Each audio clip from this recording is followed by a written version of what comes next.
దేశవ్యాప్తంగా ఒకటే చర్చ, కాక్రోచ్ జనతా పార్టీ. సోషల్ మీడియాలో విపరీతమైన ఫాలోవర్స్, వాళ్ళకు మద్దతుగా ఎంతో మంది ప్రచారాలు. సో ఇవన్నీ చూస్తూ ఉంటే దేశంలో ఏం జరగబోతుంది? ఇప్పటికీ కనీసం సిజేఐ అంటే కాక్రోచ్ జనతా పార్టీకి సంబంధించి అఫీషియల్ గా రిజిస్ట్రేషన్ కాకపోయినా కూడా ఇప్పటికీ ఇటు కాంగ్రెస్ పార్టీకి సంబంధించిన ఇండియా కూటమి వాళ్ళు దానిపైన చర్చ కూడా చేస్తున్న పరిస్థితి అనిపిస్తుంది.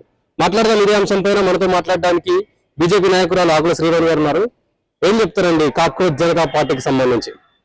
ఆ కాక్రోచ్ జనతా పార్టీ అంటే ఏదో ఫోన్లలో కూర్చొని లైకులు కొట్టడము, షేర్లు చేయడం అని వాళ్ళు అనుకుంటున్నారు.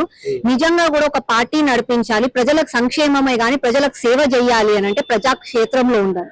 ఫోన్లలో కూర్చొని రాజకీయాలంటే ఎవరు కూడా దాన్ని నమ్మరు, అది ముందుకు సాగదు. అది ఫస్ట్ ఆఫ్ ఆల్ వాళ్ళు తెలుసుకోవాలి.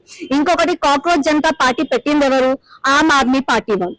ఆమ్ ఆద్మీ పార్టీ నాయకుడు మళ్ళా అదే ఆమ్ ఆద్మీ పార్టీ చీపులు పట్టుకొని దేశంలో ఉన్న కరప్షన్ ని మొత్తం ఊడ్చి పాడేస్తామని చెప్పి కేజ్రీవాల్ అతనిని ముఖ్యమంత్రిని చేసిండు. ఏం చేసిండు?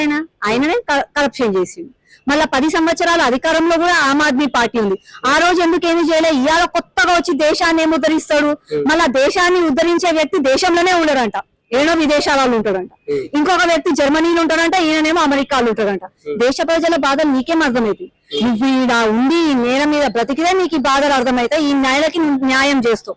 ఎక్కడో బ్రతుకుడు ఈడ న్యాయం చేస్తా అంటే ఎవరు నమ్ముతారు? అదొక క్లారిటీ. దేశంలో ప్రజలు అసహనంతో ఉన్నారు కాబట్టి ఇట్లాంటివి పుట్టుకొస్తున్నాయి. జంజీ ఉద్యమం మొదలవుతుంది దేశంలో అనే అంశం మొదలవుతుంది కదా. ఇది first of all Rahul Gandhi party. ఎందుకు చెప్తున్నా అంటే, రాహుల్ గాంధీ ఎట్లయితే బంగ్లాదేశ్ లో అయ్యిందో, శ్రీలంకలో అయ్యిందో, అయితే ఇది కూడా మన దేశంలో తీసుకురావాలి అని చెప్పి ఫండింగ్ చేసి చేపిస్తున్న పార్టీ ప్రోగ్రామ్స్ ఇవన్నీ ప్రజలందరూ కూడా గమనిస్తున్నారు. నా తెలంగాణనే గాని నా భారతదేశ పౌరులందరూ కూడా, జెన్జీ గాని ఆల్ఫా జెన్జీ గాని ఎవరైనా సరే అందరూ కూడా వివేకులే, మూర్ఖులు కాదు. వాళ్ళకు ఏది మంచి ఏది చెడు అన్నది వాళ్ళకు తెలుసు. నీట్ పేపర్ లీక్ అయ్యింది, ప్రతి ఒక్కరికి కూడా బాధ ఉంటది. అరే ఏళ్ళ తరబడి చదువుకున్న చదువు నాకు వ్యర్థమైపోయిందన్న బాధలో వాళ్ళు బయటకు వచ్చారు. ఎప్పుడైతే వాళ్ళు బీజేపీకి వ్యతిరేకం, ఆర్ఎస్ఎస్ కి వ్యతిరేకం, దేశ ధర్మానికి వ్యతిరేకం అన్నారో ప్రతి ఒక్కరు కూడా వెనుక తిరిగారు. వీళ్ళు కావాలని చెప్పి ఏదో చేస్తున్నారు, బంగ్లాదేశ్ లో చేసినట్టు ఇలా చేయాలని వీళ్ళు ఆలోచిస్తున్నారని చెప్పి వాళ్ళందరూ కూడా వెనక తిరిగారు. మొన్ననే చూసాం, మేము 10 మిలియన్లు ఎన్నో ఉన్నాయని చెప్పింది వాళ్ళు. ఇసుకేస్తే రాలనంత జలం వస్తారని చెప్పిండు. చెప్పిన డిన్నర్ ప్లేట్లు, టిఫిన్ ప్లేట్లు కూడా మిగిలిపోయాయి అంటాడు. అంత తక్కువ మంది వచ్చారు. ఏదైనా సరే ప్రజాక్షేత్రం వేరు, ఫోన్లు వేరు, అది వాళ్ళు కూడా తెలుసుకోవాలి. అంటే బీజేపీ ప్రభుత్వం కూలిపోయే అవకాశాలు ఉన్నాయి. ఇట్లాంటివి పుట్టుకొస్తాయి, ఇట్లాంటివి బయటకు వస్తాయి. లేదా చూడు, వ్యక్తిత్వంలో ఒక తప్పు ఉంది, ఒక ఏమంటారు, ఒక కార్యకర్తలలో గాని లేకపోతే పార్టీ నడిపించే విజయంలో తప్పు ఉంది అని అంటే దాన్ని ప్రశ్నించడంలో ఏమి కూడా లేదండి. విభేదాలు అందరికీ కూడా ఉంటాయి, విమర్శలు ఉంటాయి. కానీ ఇదే ఇప్పుడు మీరు అంటున్న కాక్రోచ్ పార్టీ కంటే కూడా అప్పట్లో ఫార్మర్స్ లా అని చెప్పి రైతులందరూ బయటకు వచ్చారు, సిఏఏకి వ్యతిరేకంగా వచ్చారు. ఇట్లాంటి చాలా ఉద్యమాలు అయ్యారు.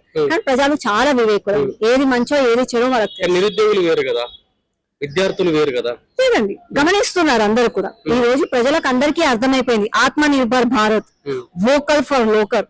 నరేంద్ర మోదీ గారు ఎందుకు చెప్తున్నారు అంటే, దేశంలో అందరికీ కూడా మేము ఉద్యోగాలు ఇవ్వలేము కాబట్టి ఉద్యోగాలను మనమే క్రియేట్ చేయాలి. అందుకని చెప్పి స్కిల్ డెవలప్మెంటే గానీ, లోన్సే గానీ ఇవన్నీ కూడా చేస్తున్నారు. ఇది కాకపోతే అది. సో అంటే ఫైనల్ గా ఏం చెప్తారు? రాహుల్ గాంధీ గారు నెక్స్ట్ ప్రధానమంత్రి అని చెప్పేసి ఇటు కాంగ్రెస్ పార్టీ బలంగా నమ్ముకుంటుంది.